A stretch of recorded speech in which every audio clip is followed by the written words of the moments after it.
Olá, seja bem-vindo ao dia 61 da nossa jornada de oração, de leitura bíblica, Mostra-nos o Pai.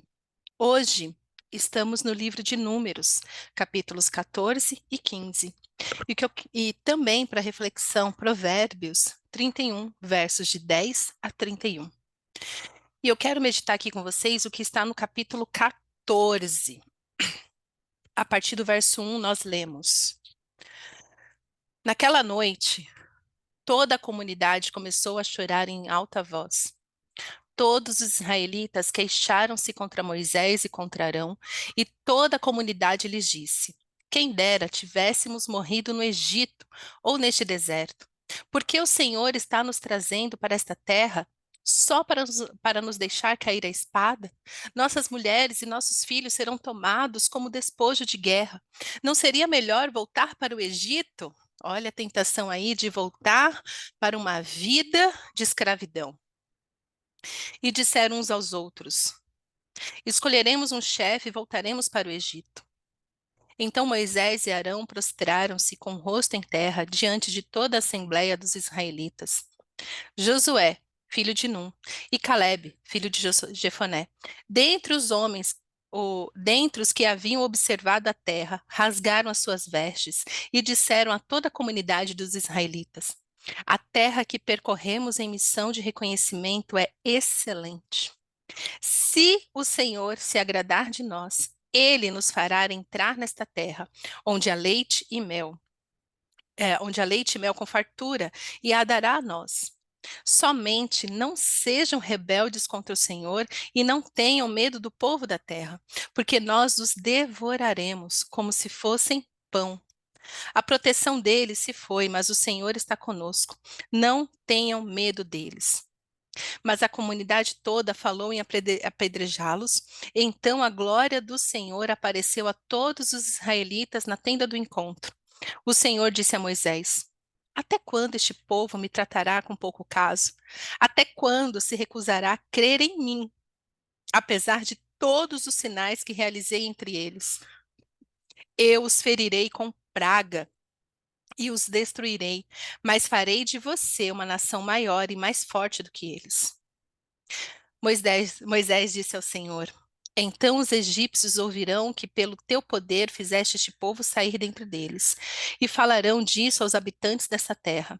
Eles ouviram que tu, ó Senhor, está com este povo e que te veem face a face, Senhor, e que a tua nuvem paira sobre eles e que vais adiante deles numa coluna de nuvem de dia e numa coluna de fogo de noite. Se exterminares este povo, as nações que ouvirem falar do que fizeste dirão: O Senhor não conseguiu levar esse povo à terra que lhes prometeu em juramento. Por isso os matou no deserto. Mas agora, que a força do Senhor se manifeste segundo prometeste. O Senhor é muito paciente, grande em fidelidade e perdoa a iniquidade e a rebelião. Se bem que não deixa o pecado sem punição e castiga os filhos pela iniquidade dos pais até a terceira e quarta gerações. Segundo a tua grande fidelidade, perdoa a iniquidade deste povo, como a este povo tens perdoado desde que saíram do Egito até agora. O Senhor respondeu: Eu o perdoei conforme você pediu. No entanto, juro pela glória do Senhor que enche toda a terra, que nenhum dos que viram a minha glória e os sinais milagrosos que realizei no Egito e no deserto, e me puseram à prova e me desobedeceram 10 vezes, nenhum deles chegará a ver a terra que prometi com juramento aos teus antepassados. Ninguém que me tratou com desprezo haverá. Mas, como meu servo Caleb tem outro espírito e me segue com integridade, eu o farei entrar na terra que foi observar, e seus descendentes a herdarão. Visto que os amalequitas e os cananeus habitam nos vales, amanhã deem meia volta e partem em direção ao deserto pelo caminho que vai para o Mar Vermelho. Ai, esse diálogo. Então, o que que acontece aqui? Bom, você já sabe que Deus tirou eles do Egito e que eles estavam no deserto e havia a terra prometida. Este relato, esse, essa parte que nós lemos é o que acontece depois que 12 homens selecionados, 12 pessoas, foram espiar a terra prometida, ou seja, foram ver como que era, para eles já começarem a traçar um plano de entrada, um plano de ataque. Só que a terra que mana leite e mel, que tem frutas maravilhosas, né? Os cachos de uva eram gigantes. É, os homens que habitavam naquela terra também eram gigantes, eram guerreiros. Então, esses homens que foram espiar a terra, eles olharam a situação e ficaram com medo. Por isso que no começo da leitura eu falei que eles choravam em alta voz. Porque o que que eles falavam assim, ó? Saímos do Egito, estamos sofrendo no deserto e agora vamos entrar na terra prometida e vamos morrer lá. O povo pessimista. E somente dois dos que foram, que foi Josué e Caleb, falaram assim: vocês estão doidos? Qual que é o problema de vocês? Se Deus se agradar de nós, Ele derrotará os nossos inimigos, Ele nos dará a capacidade de conquistar a terra prometida e habitar na terra prometida. Onde está o seu olhar? Então, assim, isso serve para você entender de uma vez por todas que ou você olha para o Senhor e tem fé nele, ou você vai viver murmurando e vai morrer no deserto. Ai, a murmuração do povo neste nível, olha o que eles falam: seria melhor ter morrido no Egito. Gente, tem pessoas que são viciadas em reclamar, em nunca olhar o que Deus faz de bom, mas só fica olhando as circunstâncias. Somente Jefoné, ó, Josué e Caleb tiveram este olhar se Deus se agradar de nós. Ah, se nós permanecermos no temor do Senhor, se nós obedecermos os seus mandamentos, se andarmos em comunhão com Deus, Ele derrotará os nossos inimigos.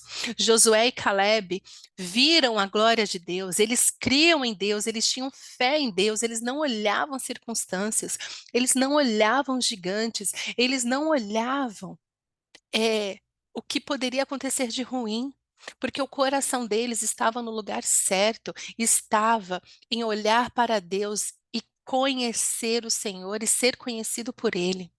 Já esse povo que murmurava, que reclamava, eram pessoas que só olhavam as circunstâncias. Eram pessoas viciadas em olhar o que tudo tinha de ruim. E eu amo esse diálogo que Deus tem com Moisés, porque Moisés, Deus fala assim: olha, é o seguinte, esse povo já me irritou. Eu vou exterminá-los, tá bom? E aí você, Moisés, eu vou só livrar você. E a partir de você eu vou fazer um novo povo, vou começar tudo de novo. E aí Moisés fala: mas Senhor, os egípcios, o que que os egípcios vão falar de você? Os egípcios vão dizer que o Senhor tirou o seu povo do Egito e os matou no deserto? Não, Deus, não faça isso, Senhor. O que que as nações vão falar de ti? Eu amo esse diálogo, por quê? Antes, quando eu li, eu ficava pensando assim, mas gente, que afronta de Moisés colocar Deus, usar a palavra de Deus contra Deus, no sentido assim, ué, Deus, se foi você que tirou do Egito, as pessoas vão falar mal de você e tal. Mas esse diálogo de Moisés com Deus nos faz perceber o que que é um relacionamento íntimo, uma conversa de um filho com um pai. Você acha mesmo que Deus precisa provar algo para alguém? Claro que não. Você acha que Deus precisa provar para os egípcios, provar para qualquer ateu, para qualquer ímpio, que ele é Deus? Claro que não. Deus, ele não precisa provar nada, porque ele é Deus. Ele é o criador dos céus e da terra. Mas, o Senhor, que conhece todas as coisas, que já conhecia o coração de Moisés, Deus revela a vontade dele, falando assim: Moisés, este povo está esgotando toda a graça e misericórdia que eu estou colocando sobre eles. Mais um pouquinho, eu irei exterminá-los de uma vez por todas, todos eles. E aí Moisés, como o intercessor do povo, levanta uma voz clamando misericórdia a Deus. Falando, Senhor, lembrando, né, em oração, quem o Senhor é, o que o Senhor fez. Deus não precisa provar nada para ninguém, mas a intercessão de Moisés faz multiplicar a misericórdia do Senhor sobre o povo de Israel. Por isso que hoje em dia a intercessão é algo tão forte, deveria ser o ponto forte da igreja. Tem pessoas que ficam na igreja porque, o ministério infantil é muito bom, o louvor é muito bom. Mas eu ainda estou para conhecer uma igreja que intercede pelo povo de Deus, fazendo com que a graça e a misericórdia de Deus se multiplique, abunde. A palavra de Deus diz: aonde abundou o pecado, superabundou a graça. Precisamos de intercessores como Moisés, que fala: Senhor, tenha misericórdia desse povo, é um povo realmente iníquo, é um povo de dura cerviz, de um coração duro, um povo incrédulo, reclamão, mas Senhor, multiplica a tua misericórdia, derrama a tua misericórdia sobre o povo. Este é o trabalho do intercessor. Então Moisés levanta a voz e usa, né, essas palavras, falando: mas olha isso, Senhor, o que que vão falar de ti? Olha só, não, tem outro jeito. E eu amo quando ele fala, verso 17: mas agora que a força do Senhor se manifeste segundo prometeste. Senhor, eu sei quem o Senhor é muito paciente e grande em fidelidade, e perdoa a iniquidade e a rebelião. Mas eu sei também que o Senhor não deixa o pecado sem punição. Não existe, né? Todo pecado tem punição. Mas a intercessão de Moisés, na medida que ele fala, ele vai renovando as forças dele, a fé dele e também a força do povo. Que neste tempo você seja como Josué e Calebe. Olhe para quem Deus é, para a força do Senhor, que você possa crescer na fé, assim como Josué e Calebe, sabendo que é o Senhor que vence as nossas batalhas, é o Senhor que derrota os nossos inimigos. Deus não te tirou do Egito para te abandonar no deserto. Foi o povo que murmurava que abandonaram o Senhor no deserto. Foi o povo que virou as costas para Deus no deserto. Foi o povo que ficava achando que Deus era um Deus tirano, um Deus ruim, um Deus de punição. Deus não é Deus de punição, Deus é um Deus de justiça. A punição vem para o pecador que não se arrepende dos seus pecados. Deus é grande em paciência, em fidelidade. Que você possa ser como Josué e Calebe, que tem os seus olhos voltados para o lugar certo, para a grandeza de Deus. E que você não venha sucumbir, que você não venha sucumbir, como o resto do povo sucumbiu, porque ficou murmurando, porque ficou dizendo que o deserto, que o Egito que era melhor, em tudo reclamavam. Mas Josué e Calebe estavam com o coração cheio de fé e esperança, porque eles conheciam Deus. Eles tiveram experiências pessoais com o Senhor. Eles testemunharam a grandeza de Deus e por isso o coração deles estavam cheios de fé, porque Deus é grande, Deus é fiel, Deus é paciente. Para de brincar com a paciência do Senhor. Para de murmurar. Para de dizer que a vida melhor é uma vida sem Deus. Não, a vida com Jesus é maravilhosa e que você viva essa verdade na sua vida. Hoje e para todos sempre. Amém. Obrigada, Senhor, pela tua palavra. Obrigada, Senhor, porque na medida que lemos a sua palavra, contemplamos a sua face e te conhecemos mais. Eu te agradeço, Senhor, pela tua vida, pela tua alegria. Eu te agradeço, Senhor, porque eu realmente tenho vivido coisas maravilhosas com o Senhor. E eu oro, Senhor, para que os meus irmãos também vivam isso. as pessoas que estão ouvindo agora, Senhor, este áudio, essas pessoas sejam tocadas pela tua graça, pela tua misericórdia, que essas pessoas se voltem para ti, Senhor, com fé, com esperança, sabendo que bom, o Senhor é bom o tempo todo. Ó Senhor, te amamos e queremos te amar cada vez mais.